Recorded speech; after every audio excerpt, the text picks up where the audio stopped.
ఈ సైకో జగన్ 12 కోట్ల రూపాయలు ఖర్చు పెట్టి ప్రత్యేక విమానంలో లండన్కి వెళ్ళాడు, హాలిడేకి వెళ్ళాడు.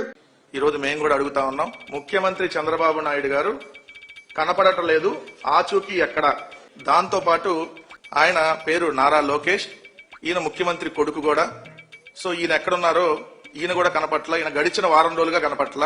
మేము కూడా అడుగుతా ఉన్నాం, ఎక్కడున్నారనేటటువంటి సమాచారం అడుగుతా ఉన్నాం. ఎవరు చేసిన కర్మ వారణ భగింపక ఏరికైనా తప్పదన్నా. ఇక్కడ ప్రజలు కష్టాల్లో ఉంటే హాలిడేలకు వెళ్తాడు. ఈ 18 నెలల కాలంలో దాదాపుగా 2,93,000 కోట్ల రూపాయల అప్పులు చేసి తన బినామీలకు దోచిపెట్టేటటువంటి కార్యక్రమం చేసి 99 పైసలకి ఉల్ఫా ఉల్ఫాగాలకో లేదంటే టీడీపీ బినామీగాళ్లకో లుల్లుగాళ్లకో ఎవరొకరికి దోచిపెడుతూ దాని ద్వారా వచ్చినటువంటి డబ్బులన్నింటినీ విదేశాల్లో వ్యాపారాలు చేస్తా ఉన్నారు, విదేశాల్లో దాచుకుంటున్నారు. ఆ దాచుకోవడానికే ఈ రహస్య పర్యటనలు.